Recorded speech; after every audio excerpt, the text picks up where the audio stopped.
In this video, I'll be showing you how to solve absolute value equation algebraically. In class, we've done how to solve graphically using graphing method. So this one, we're going to use algebra method, okay? So here is an example of an equation that is given to us.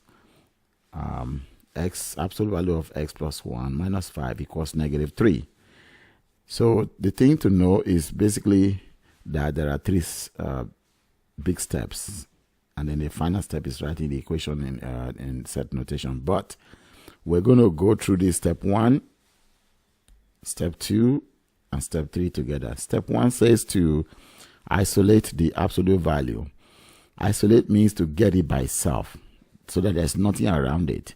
If you look over here right now, see there's -5 here. This absolute value is not by itself. It's a -5 there. So we have to get rid of this -5. Now we're going to use our algebraic method that this is an equation. Whatever you do to the left, you do to the right. So on the left side, we want to get rid of -5. So we add the opposite to it. Okay, we add the opposite. And then when you do that, you're going to be left with, this is going to cancel. You're going to have absolute value of x plus 1 equals -3 plus 5 is 2. Okay, so we have gotten the absolute value by itself. There is nothing around it. It's just by itself. There's no plus, minus, multiplication around it. It's just by itself. Now, the next step is to split this into 2. We're going to write 2 equations. So be careful. This is where you have to know that what we do is to write 2 equations. Extremely important. Okay, in a short way, I can explain that to you. The reason we need 2 equations is because absolute value really is 2 functions joined together. There is the positive section over here. Look at the graph over here. That is the y equals x. That's the parent. So you have y equals x, and then there's the negative side, which is also y equals -x. Y, let's get pen ready. So y equals -x. So that these 2 is called, this is called the piecewise function, okay, because it has 2 parts. It has the positive part, slope part, and the negative slope part, okay. So that is why whenever we want to write absolute value without this absolute value bars, we don't want this bar to be here, no bars, or want this bar to go away, then we must write it as individual linear functions. Okay. So we're going to write this as individual linear functions now, or linear equation rather, okay. So to do that, we need to put a negative on one side and a positive on the other side, like this. It's going to be like, I'm going to write now, it's going to look like this. You're going to say, well, x plus 1 equals -2. That's the left side. That's the left side I was showing you over here with the negative slope. And then the right side will be x plus 1 equals 2. See, now notice that there's no more absolute value. We've just split it into 2. Like I show you over here, we can split it into 2 individual linear equations. We have just done that. So we have one negative slope and the other one positive slope. All right, now we've done step 1 to isolate the absolute value. Step 2 to write the equation with 2, to write 2 equations without absolute value. 2 equation, this equation, and the other one without absolute value. One negative, the other one positive. Okay, now the next step is very important, is to write, to solve these 2 equations individually, okay? We're going to solve this first one. So this is x plus 1 equals -2. To solve this, to get x by itself, what we need to do is to just subtract 1 from both sides, do the opposite. All right, subtract 1 from both sides, you will get x equals -3, okay?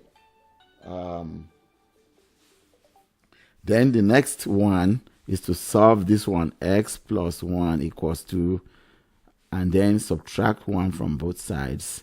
So it will be x equals 1. All right. So basically we are done. We got x by itself. The last thing to do is just to write this in set notation. So it's going to look like this. It's going to look like this. So the solution will be from least to the greatest, the curly bracket, -3 and 1. Okay? We can actually prove that this is true using the graphical methods. All right, the graphical methods. So let's try to do that. So I have drawn the graph ahead, like here ahead of time. So I have, this is the vertex, okay? And I know that the slope is 1, so it's going 1 up, 1 over. So we draw the graph on the left side. Okay, let me use this yellow to highlight the one on the left side. Okay, that's the left side. And then this is the right side, is just -3. I draw that. Okay, if I look at the intersection, these two graphs, the intersection is over here at 1, and the other intersection is at -3. So the solution is at -3, 1, which is exactly what we got when we solve it by algebraic method. So now, like I told you before, this is easy because we have just a number on the right side. Okay? If we have absolute value on the right side, it's a little bit complicated to do it algebraically, but we can be done though.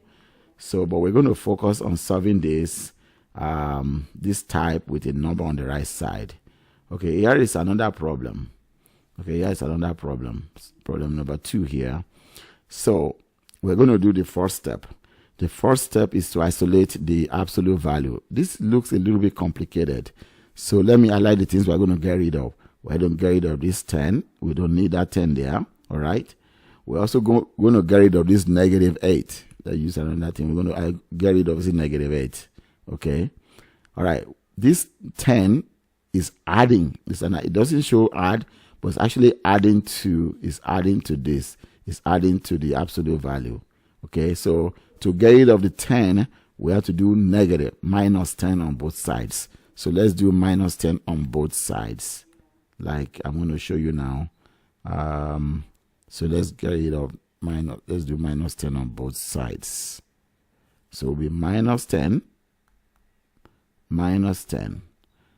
and then it will be -8. Absolute value of x minus 7 equals -16. We are not done yet. See, this is a -8 times. Okay, if you want, you can put like a times here. It's times. Whenever there's nothing, is multiplication. Like it's -8 times something there. So to get rid of anything with a multiplication, we do division. So we're going to divide both sides by -8. Divide by -8. So if I write it, what is left over would be absolute value of x minus 7 equals 2. Okay, now so this is absolute value have been isolated, is by itself now.